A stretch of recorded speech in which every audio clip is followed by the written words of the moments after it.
Well, thank you for that very kind and undeserved introduction.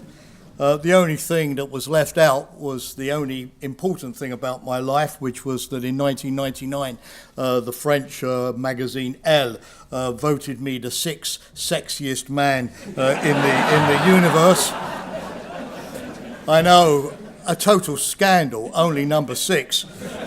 And to think that Prince Harry was ahead of me, but anyway, thank you. And thank you, General, thank you, Commandant, and all of you for having the courage to invite me here today. I'm very honoured to be the first speaker, knowing that by the time you get to the end of this very lengthy list of speakers that you have to listen to over the next 2 days, you won't remember a damn thing of what I said as the first speaker.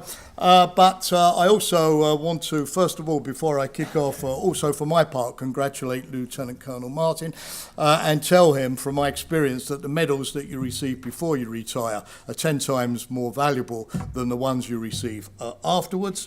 And the introduction, thank you again, a very interesting introduction into the 75th anniversary of the Royal Norwegian Air Force makes me think that at the moment when my country is obsessed with the Norwegian model and what you guys can do for us, it's good to know that 75 years ago, or even longer, we were able to do something for you. Thank God for that. But thanks for being here today. I now am out of NATO. You said I retired. That's not true. Your Norwegian compatriot who has the same initials as me, JS, retired me last September, screaming and kicking. I was carried out of NATO headquarters, and since that time I've tried to reinvent myself as an academic. And one of the great things, of course, about being an academic, no longer a NATO official, is that I can say whatever I like, only nobody wants to listen to me any longer, and I can therefore indulge in the luxury of my own opinions. And therefore what I'm going to say today is reminiscent of what Edmund Burke, the great Edmund Burke, the parliamentarian in the time of the French Revolution, said when, or rather what Pitt, the Prime Minister at the time, said about Burke when he read his reflections on the revolution in France. And Pitt the Younger, who was Prime Minister, said, "It's a rhapsody in which there's much to be admired, but absolutely nothing to agree with."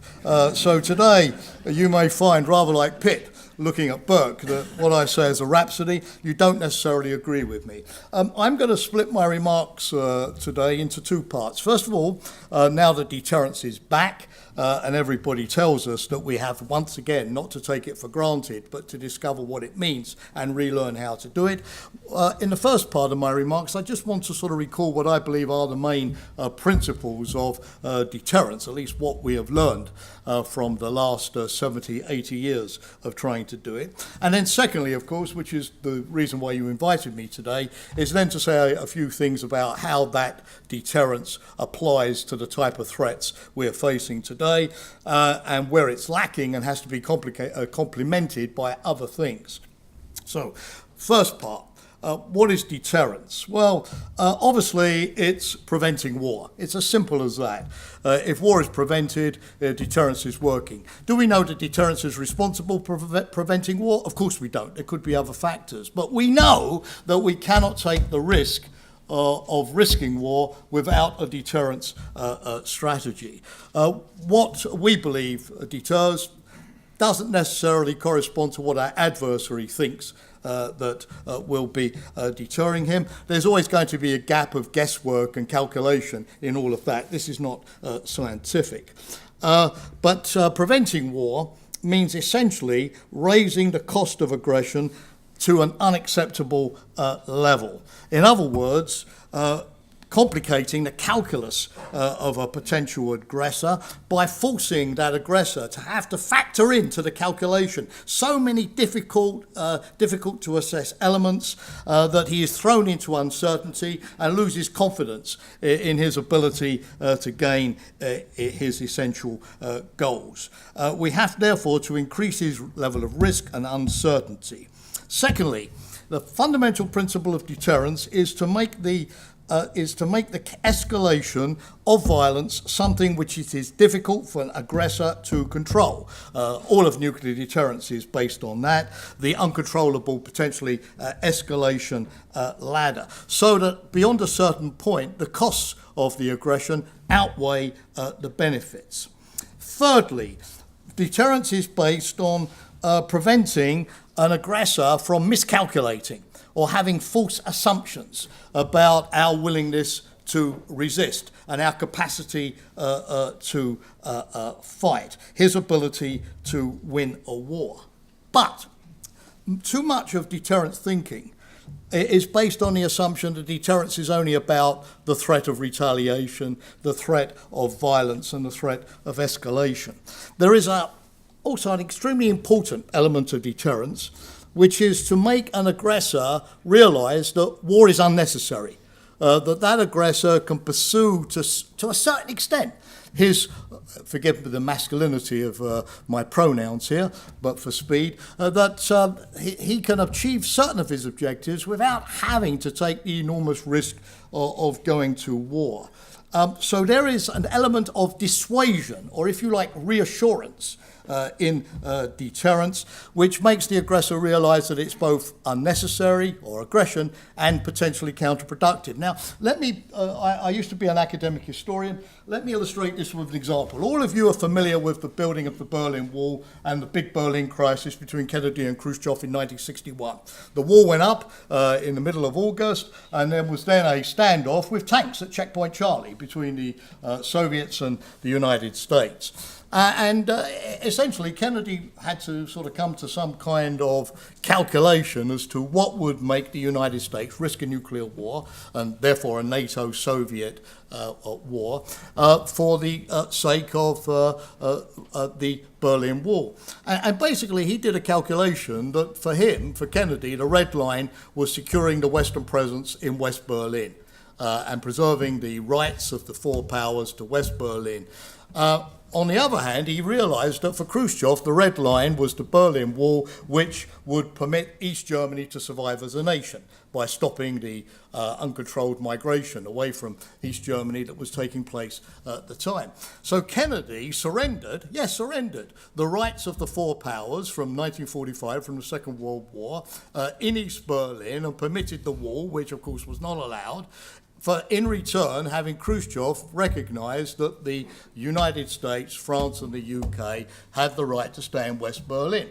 So in other words, he put the red line back from the initial we have to go back to the status quo ante, and all of this has to be rejected outright, and if the wall doesn't come down in the next 10 minutes, we're going to fight. He pushed that back to what he considered to be the most fundamental point for him, which was to keep West Berlin for the Allies, but knowing that the red line for Khrushchev was not control of West Berlin, but was to be able to protect East Germany. So what was a classic act of deterrence involved a mixture of firmness and a degree of flexibility, a willingness to negotiate on things which were essential for the other side, not essential for us, but not negotiate, vice versa, on things were essential for us. And I could give many examples of this. I think the Cuban Missile Crisis, where Kennedy, as you know, also agreed secretly to withdraw US nuclear missiles from Turkey in exchange for the Soviet missiles coming out of Cuba, is another good example. But what I want to stress, therefore, is that deterrence is based on finding ways to reassure the other side that there is a way out, that war is not the only option that is left to defend interests or save honour. The second big principle of deterrence is that we have to recognise, and this is very important for NATO today, that there is a distinction between sort of general deterrence, the kind of system that you set up, like NATO and the Warsaw Pact, or nuclear deterrence, or balance of forces, and all of these things in sort of normal times, if there is anything normal today, a kind of structural system of deterrence. And then immediate deterrence. Immediate deterrence is your ability to manage all of this in a crisis which suddenly puts all of these factors under strain. And one of the things that I've studied all my life, because I think it's so generic to the situation also that we face today, is the July crisis of 1914.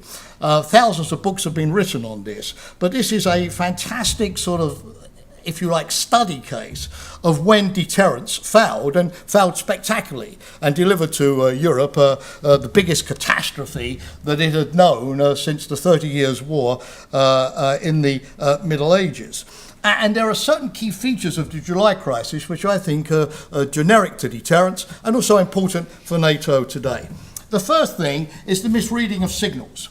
In July 1914, when Archduke Franz Ferdinand is assassinated in Sarajevo and the mobilization machines of the great powers start cranking into action, everybody is fixated on a crisis which to him is important, but which in terms of the general crisis is secondary. There's a fantastic passage from Churchill's book on the First World War, where he describes the cabinet meeting in London in July 1914. It's a hot, sultry summer day, and he says, I quote, "We were trolling around the muddy byways of Fermanagh and Tyrone," in other words, dealing with the Irish issue and the threat of civil war in the UK in 1914, when somebody brought in a telegram that announced that an Austrian Archduke had been assassinated in the Balkans. So this is wonderful idea that nobody is anticipating the crisis, because the real crisis is considered secondary at the time. So it's a failure of anticipation and therefore to react. Secondly, misreading of the signals that are being sent. The July crisis is not a failure of communication. There's a massive amount of communication, but everybody's communicating bilaterally in their own networks, and nobody's pulling the full picture together. There's another excellent example where the German ambassador in London, Count Duchowski, is trying to figure out if the UK is really going to come to the defence of Belgium and to fight if Germany mobilises through Belgium to attack France. And he talks to various people, and of course he picks up what he wants to hear, which is that we are not going to fight, and relays that back excitedly to Berlin, saying it's okay now to go through Belgium, the UK is going to be neutral. A complete miscalculation, a failure to read the signals. There's a failure to understand the war plans of one's adversaries. All of the powers are so much fixated on their own mobilisation schedules and war plans that they fail to understand dynamically how these are going to impact on the mobilisation of the others. The Germans are so obsessed with the Schlieffen Plan and how to fight France in 6 weeks and swing back to Russia that they totally discount the speed of Russian mobilisation and penetration into East Prussia, or the French ability to reinforce their northern front. There's a sense of fatalism, maybe the most important of all. Deterrence is all about avoiding an adversary, getting a feeling of desperation. In other words, deterrence is not about stopping opportunism. It's about stopping a sense of fatalism, that war is coming. If I don't do it now, I'm going to forfeit my honour. If I wait 5 years, the correlation of forces are going to make the other side stronger, and I'll be in a less favourable position. In the July crisis of 1914, what is axiomatic in virtually all of the powers is this sense of fatalism. It's coming. If I don't mobilise now, the adversary will have built his railways or built a new technology or whatever. It's going to be more difficult. So I'm in a corner. War is the only way out. There's also the war within the war syndrome. This is one of the most fascinating things of all about the July crisis, which is that everybody is fixated on managing the crisis in the Balkans. But behind that mini-crisis, localised crisis, familiar crisis to the European statesmen of 1914 who've dealt with 2 Balkan conflicts in the preceding 3 years, there is a much bigger crisis, which is that Germany has decided to settle accounts for once and for all with Russia. Russia has decided, for reasons of honour, for once and for all to settle accounts with Germany and Austria. France has decided, for once and for all, this is the moment for revenge. And so when you focus on the little localised crisis, you don't see the much bigger crisis which is looming until it's too late. And as I said, there is no single focal point where all of this information, all of these analyses are being fed in to produce one composite picture of what is going on, one single situational awareness, and therefore the ability to react. There's too much communication and too much misunderstood, misinterpreted communication. So, as we recall that sort of July crisis of 1914 and the fundamental principles of deterrence, what does it mean for us today? Well, in 1914, of course, things were relatively simple. There were only 2.5 domains. There was the land domain, there was the naval domain, air was in its infancy, it was the war that brought it on. Today there are 9 domains. It's vastly more complicated. We have land, of course, sea, air, but now we have, in addition, the new emerging domains, which are going to be where future wars will be largely won or lost. Space, 58 countries today have satellite capabilities. 65% of all of the global satellite capabilities are owned and operated by NATO countries. We have in NATO a 75% dependency on space assets for our positioning, for navigation, for instance, for our timing, for our military communications. And space is now being militarized at a rapid pace. The new missile defense strategy of the Trump administration now is going back to the original Reagan vision of Star Wars back to the 1980s in terms of space sensors and looking at space platforms, and once again anticipating being able to take adversarial rockets down in the boost phase. I myself, by the way, am immensely grateful to the Norwegian Ministry of Defence in one of my roles at Chatham House in London for sponsoring for 2 years a programme looking at the cyber vulnerabilities to satellites and space-based systems. We have got cyber, of course. This has been around for some time, but if you look at the latest report to the American Congress by the various US defense intelligence agencies, all 18 of them just 2 weeks ago, the threat of cyber in terms of taking down our critical energy grids and energy infrastructure is going up enormously, posing a question as to whether wars of the future can be won or lost wholly in cyber space. We've got the information perception is reality sphere of manipulation of truth, manipulation of fact and information of information, the contamination of information so that we don't know what is correct and what we can trust and what we can act on. We're going to have with artificial intelligence now a new domain, which is going to be the domain of virtual reality. Wars of the future will be fought in a domain of virtual reality, which increasingly may come to be even more important than the physical reality that we see all around us, particularly with advanced machine learning techniques and visualization and so on. We've got underwater becoming an increasingly important domain of its own, not only with the increasing importance of submarines and anti-submarine warfare, but the increasing number of missiles of the future which are going to be delivered underwater. Russia is investing very heavily in those systems. And finally, nuclear, need I say, is now once again an important domain in its own right, as once again we have to figure out what kind of nuclear deterrence would apply in a world with no nuclear arms control treaties governing restraint or transparency or confidence building, very likely if the United States withdraws from the START II agreement in 2021. There will be absolutely nothing remaining there. Now, this 9-domain construct for deterrence poses immense intellectual challenges. The first one is what will be the decisive domain which our adversary will exploit against us, and where are those domains where we will have a comparative advantage over him, or more importantly, them, number one. Number two, cross-domain deterrence. This is going to be the big topic of your generation. In other words, if I get an advantage in one domain, like nuclear deterrence for the United States, look at the most recent American Nuclear Posture Review, can I translate that into deterrence against other types of attack in the non-nuclear field?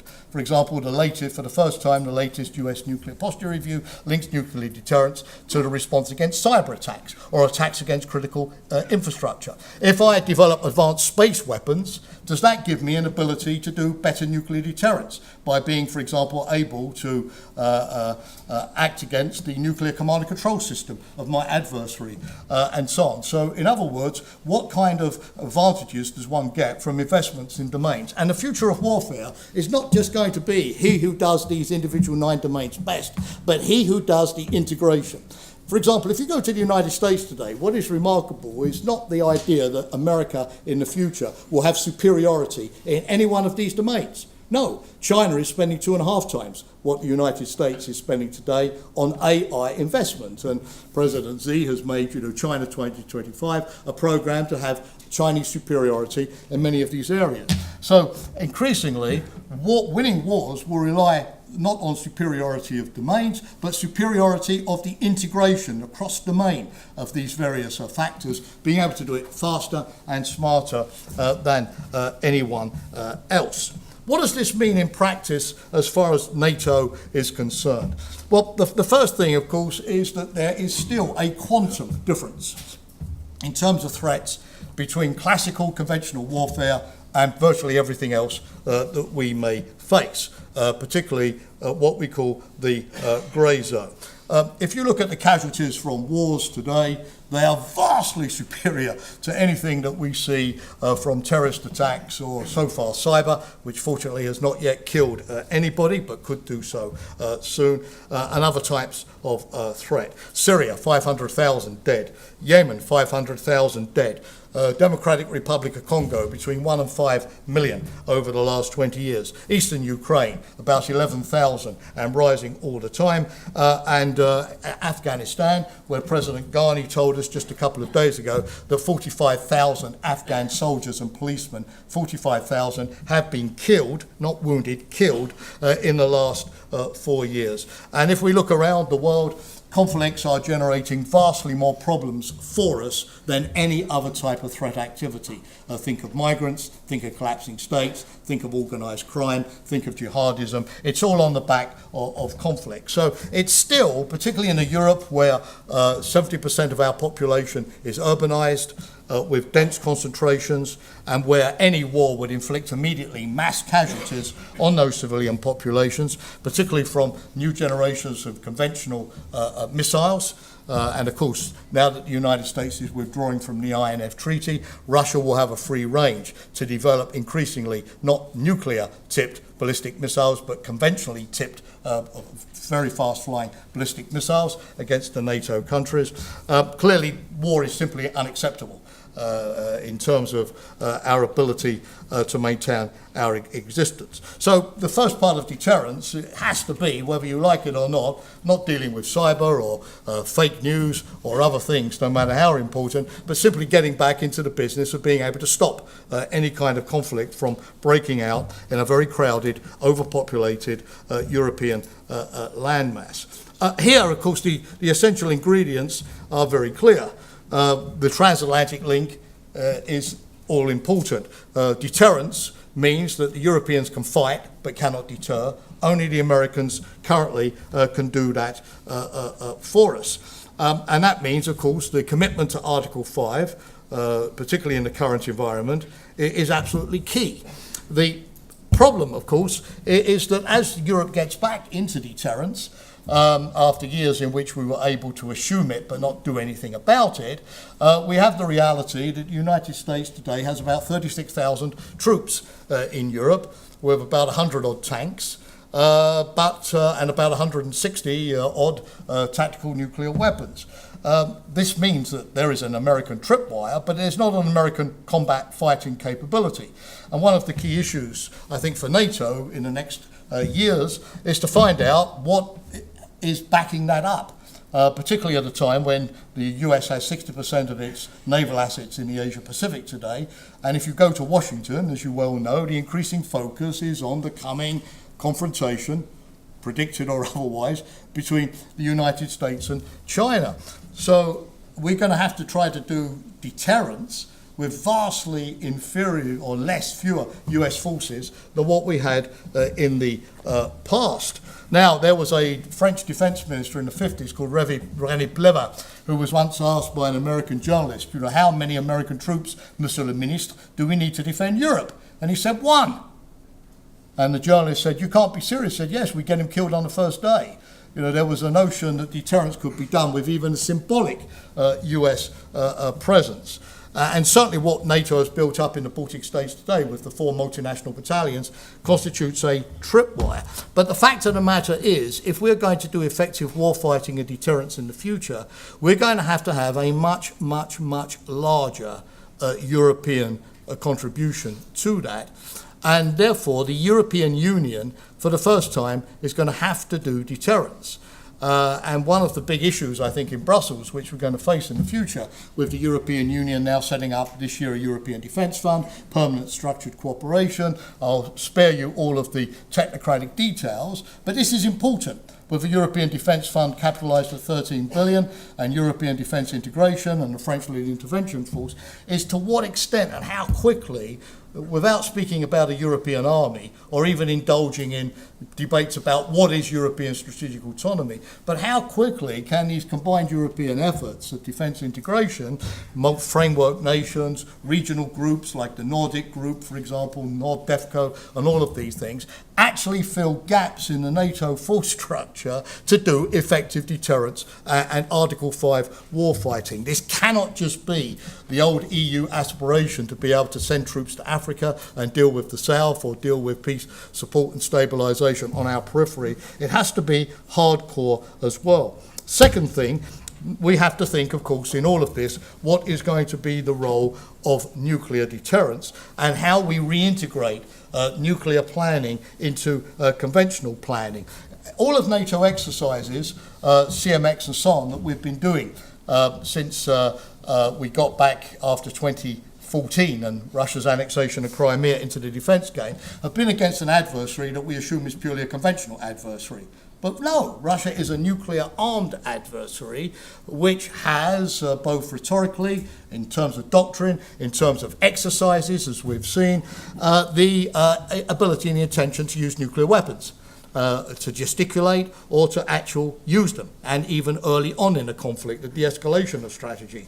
So we have to assume that all future defence crises will be nuclear crises and not purely conventional. And how do we handle that in terms of our own signalling, in terms of our own consultation processes, in terms of how we signal with our own nuclear weapons, and again, particularly against the background of no longer having an INF treaty to rule out medium-range systems facing us in Europe, or which we might need for our own defence. What does that mean for the modernisation of our nuclear forces? As the Germans, of course, look in the Air Force area, whether they're going to replace their 70-odd Tornadoes, which are going out of service in the next few years, or months even, with either sort of Eurofighters or F-35s, the big choice for them is that if they choose a Eurofighter, which is not certified by the United States, unlike the Joint Strike Fighter, for a nuclear role, do they then opt out of nuclear burden sharing in the alliance? This means that it's not just a question of which jet do you buy, it's a question of which kind of security role are you taking on. The next big principle here for NATO, very briefly in terms of war stopping, is that one thing we have learned about deterrence over the years is that it only works if you are actually prepared to fight and to win. There was a calculus, you remember back, ladies and gentlemen, those of you who, like me, are almost 75 years old, equivalent to the anniversary, there was an assumption back in the old days of the 1950s that deterrence could work with less than an actual war-winning capability. You only needed sort of 10%, and if you could sort of deploy it in a fancy enough way, rather like the Israeli army at the siege of Jericho, you would give the impression of having more. This was massive retaliation. The problem is that no deterrence is going to work if it is as unacceptable to your population in terms of levels of destruction or risk as it is unacceptable to your adversary. In other words, you're going to deter yourself at the end of the day with that type of strategy rather than adversary. So unfortunately, we have discovered that deterrence only works if you can do the other side as well, which is not need deterrence. That's the paradox. It works when you don't need it, because you are able to do the fallback thing of actually fighting and prevailing and winning a conflict. And I think here NATO is going to face, you're familiar with this, some big challenges in the years ahead, even though we've made a very good start with the deployment of the multinational battalions, and exercises like Trident Juncture, which were very well hosted, superbly hosted here in Norway just a couple of months ago, to show that we are getting back into the ability to deploy forces and to be able to work together. But we're going to have to do quite a lot. Number one, the readiness of our forces. Some of the readiness of our equipment, a recent report by the German Ombudsman just a few days ago, are quite alarming. In terms of our ability to use much of the kit we have.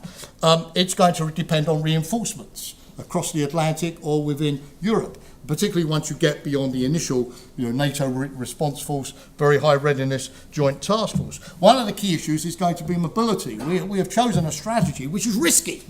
In the sense that we have a very small forward presence, which is going to have to be backed up by reinforcements quickly getting into the theatre. And of course this begs the question, which Trident Juncture usefully started to explore for us, is how quickly can you basically get your kit across the Channel, across the Atlantic, into staging posts, on the German Bundesbahn tank transporters, through borders, and into theatre. We during the last NATO CMX exercise, the Brits conducted a very interesting exercise to see within the week of this exercise at NATO whether they could get a group of military vehicles up to their units deployed in Estonia.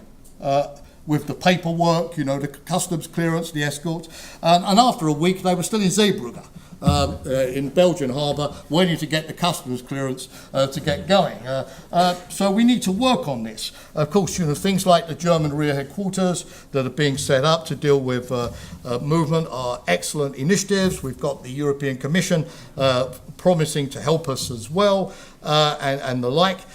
With investments in the future European transport networks, but this is going to be absolutely critical, as will early warning. Particularly, don't forget, in an age where, unlike the Cold War, 90% of our transport is provided by the private sector, 75% of our host nation support, 90% of our communications on GPS systems, and 70%, I said this already, of our military SATCOM capability. So bringing the private sector up to the same standards of resilience and availability and redundancy as the formerly military or state-controlled systems, and incentivising the private sector to make those investments is going to be particularly key.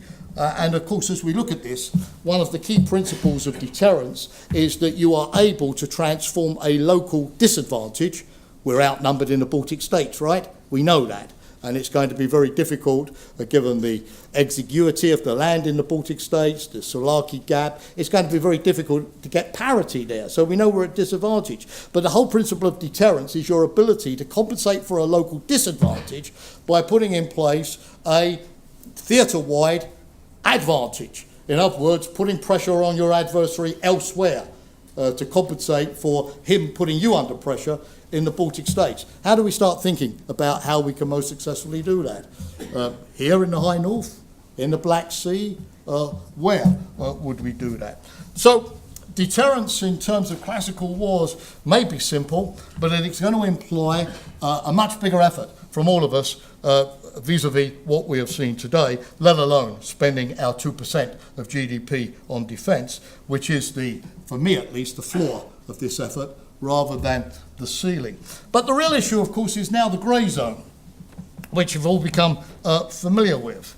The question, of course, with the grey zone is it a form of war, or is it just an inconvenience of daily life? The provocations, the cyber attacks, the dependency on other people's technology in our 5G networks. So when does something which is legal competition, Huawei wants to invest in the backbone of 5G and win contracts through out-competing Ericsson or Nokia. That's part of globalization, right? We're all trying to do it. Influence is part of international relations. It's a perfectly legal activity. At what level does that go to being sort of illegal or at least hostile competition? When does it turn into outright sort of conflict in a small sense, or even violent conflict in a larger sense? Where do we draw the line where we say, no, this has now got to a stage where we need to up our game and take this to the next level if we're going to be effectively able to deal and control this? Not easy, because different countries have very different views as to what those different gradations are. The second problem of the grey zone is what is the link, if you look at Russia or China, in their mind, of their ability to wage hybrid warfare successfully, exploiting our vulnerabilities, gaining influence over our political parties, over our elections, over our media, over our business networks, and their willingness to wage kinetic war against us. In other words, do they see this as a substitute for war? We can get our goals, which traditionally we pursue through warfare, influence, ownership of economic assets, political control in capitals, instrumentalization of minorities. We can get all of this without waging a war. Or do they see this as simply softening us up, preparing the battlefield for then an actual military aggression? So how do they see this kind of activity? And if we don't start deterring this immediately, even if our deterrence, of course, as I'm going to say in a moment, is far less clear than when you're dealing with nuclear weapons or big armies, if we don't start deterring it now, do we encourage the adversaries and do we make the situation worse for ourselves in the long run? These are some, I think, of going to be the key issues. So, in other words, hybrid warfare, is it death by 1,000 cuts? We don't even notice, but death still the same. For example, surrender of sovereignty, of independence, loss of economic control, of autonomy, the ability to allocate national resources, loss of military autonomy, for instance, ability to invest in certain programs, deploy forces to certain areas, for example, or to reorient political and diplomatic relations in a fundamental sense away from traditional alliances and towards new partners and new countries. The problem with hybrid, of course, is that there are multiple players involved. For example, in cyber, we're talking about China, Russia, North Korea, Iran, ISIS, many players. And there is almost a limitless number of different ways that these attacks can be carried out. And thirdly, different things that can be attacked. For example, when I was a young man dealing with security defence policy was basically selecting a few bases, selecting a little bit of territory, and saying national security is basically controlling that 10 kilometres of territory. The problem for the governments now is that everything is attackable, can be and will be attacked. Governments don't have the responsibility or the means to cover all of that, and therefore they have to make permanently changing decisions about what is the priority of the day. And it does mean in the age of hybrid that we can only defend ourselves by mobilising all of our government of all of our societies. For example, you have now in France or Denmark or Estonia, citizen cyber armies being created to mobilise the patriotic citizens. We want patriotic hackers on our side, and not just under Putin, or local authorities to deal with, for example, terrorist attacks and so on. Even in the cyber area, where does the responsibility of government stop? And your responsibility as users of the internet, and therefore to protect yourselves and don't do stupid stuff, where does that begin? And because our adversaries know that any response implies the whole of government, they could stretch us. They could stretch us, not just to stretch our military forces, but stretch all of the other aspects of our society and the functionality of government to keep us under pressure and to find the weak spots. And we therefore need, unlike traditional defence, to be able to anticipate, to prevent, to detect, to defend, to contain, to recover across the entire spectrum. So, just before I start wrapping up, the questions are, does deterrence actually work, therefore, in the grey area? Some people say no. You often hear the view that all you can do is limit the damage, make yourself more resilient. As we say in football, particularly my team, Tottenham Hotspur, develop your bounce back ability. Have you heard that lovely word? Bounce back ability. Your ability to suffer an initial defeat or setback and bounce back. But I think that nonetheless, deterrence is feasible in this area. You can raise the price. For example, for your adversary, naming and shaming, like after the GRU launched a chemical attack in my country with Novichok at Salisbury, or tried, as you remember, to hack from a car park into the Organisation for the Prevention of Chemical Weapons, raising the price, naming and shaming, putting your intelligence info out there in the public marketplace, getting back control of the narrative, makes your adversary look stupid. And being humiliated, of course, is the worst thing for any particular state, and could show that you are noticing and willing to take action. So that's one thing, naming and shaming. Secondly, collectivity. I think generally Putin, I wasn't able to ask him, I have to say, because he doesn't invite me to his Valdai dialogues, and I wouldn't go even if he did. But from what I've at least heard and know, I think Putin was quite taken aback by the fact that after the Salisbury incident, all NATO governments, EU governments, many others expelled Russian diplomats and dismantled, not forever, but at least for a time, much of the intelligence network of the Russians in their various embassies. That is also important. The problem, however, with deterrence in the grey area is escalation. We're worried about escalation because could we control escalation if we overreact to something that's happened? And as deterrence is based normally on your ability to up the ante and to overreact, here there's a limitation in the grey zone, because in the grey zone we're looking for proportionate responses that precisely do not escalate beyond the stakes of what we are suffering. And therefore, because escalation is difficult, we have to come back to deterrence by denial. And I think here NATO and the EU together are doing a lot of good work and have a lot of work to do. For example, looking at making our civilian infrastructure more robust, creating those transport networks, mapping our vulnerabilities, for instance, coming up with the civilian response and the rapid response teams that we can help each other. For example, the Lithuanians in PESCO in the EU have got a very interesting project where they're sort of finding out who has got what in terms of cyber response teams in the EU and putting them together and making those teams available internationally to help others. So putting our national assets better together. We can help ourselves, of course, domestically, as the EU is doing with the General Directive on Data Protection, or the NIST Directive in the cyber area, by imposing more stringent standards of security on companies to make it harder for data to leak out and therefore to be exploited. But one big issue that's going to come up over the next few years, a really big one, particularly in the age of globalization, is we're going back to tech transfer. Any of you remember COCOM during the Cold War? This US became a sort of semi-NATO agency in Paris, which had a blacklist of all sensitive technologies where you needed a license to export, particularly to the Eastern Bloc. The US Treasury Department has now got 14 critical technologies on this list, which cannot go to China.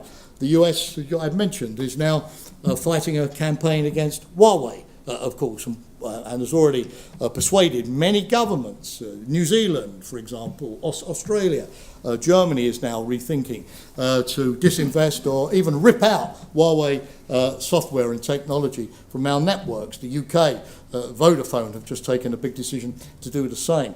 Again, where do we draw the line here between building, if you like, a low fence in a big yard, or building a big fence in a small yard, in terms of those really critical technologies that we wish to preserve? And I think in terms of the defence industrial base, do we all go back to buying Norwegian or buying European? But I think one of the big questions that we're going to face is that for every dollar that we are spending on blocking the Chinese or others from acquiring technological dominance, that's a dollar that we're not spending on our own R&D at home, our research and development, our military research and development, in maintaining that kind of technological edge through science and R&D that we enjoyed during the Cold War. And that's going to be a difficult decision. Finally, and then I'll stop, one of the key things about the grey zone is that deterrence is based on norms. We are going to be weaker than the rest of the world, we Europeans, population terms, economically, in the 21st century. There's not much we can do about that because Europe will be the only significant power bloc in the world which is totally unable to defend itself for a while to come.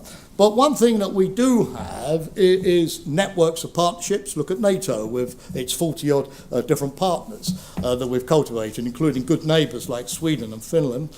We've got the legitimacy of being a norms-based sort of continent, organisation, albeit with strains at the moment. And we've got a significant record in developing norms, like the responsibility to protect, which was a wholly European idea, or the international criminal justice system, and so on. And if you look around, when you look at the new technologies, there are no norms. Cyber, there's a couple of bilateral things, a few confidence-building measures in Vienna, but no international standards and norms for what constitutes a cyber attack or what is a legitimate target in cyberspace or the duty of investigation. Artificial intelligence, robotics, biotech, autonomous weapons systems, the famous killer robots, and dare I go on, space, anti-satellite systems, protection of assets in space. There is, unfortunately, a jungle growing up where the technologies are developing much faster than the ability of human beings to either understand them or control them.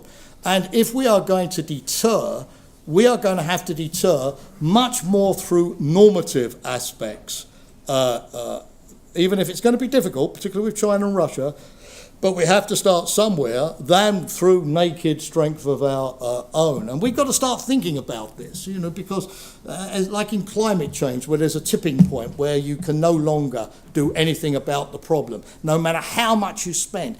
No matter how big an effort you make, you've reached a tipping point where simply the phenomenon is going to go of its own volition in terms of global warming. We're pretty much at that tipping point today in terms of avoiding 5% and keeping it at 1.5. And so with a lot of these new technology developments, there will be a tipping point. I mean, the reaction is beginning. For example, the way in which we're talking to the social media companies at the moment about clearing up the internet and looking for fake news and bots and having more identity online and more, identified paid advertising and so on. There is a bit of a fight back, particularly as the private sector is going to be key. But I think in many of these areas we're reaching a tipping point. And one of the things that NATO does not do as much as I think we should do, given the stakes involved, is do the political stuff with our partners, with Australia, New Zealand, Finland, Sweden, all of them, on what kind of norms are we going to be put out there, which will be the new standards for what is permissible and not permissible in this area. So, ladies and gentlemen, we have to go back to traditional deterrence.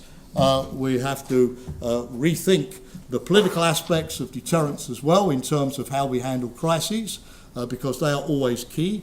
We're going to have to go back to deterrence by denial and resilience. And finally, we're going to have to be much more active in the normative area, which used to be one of our strengths than we've been in the past. It's a heavy agenda, but I would wager that our ability to survive the 21st century is going to be largely dependent on the scorecard that we are able to show within at least the remaining years of this decade. Thank you very much indeed.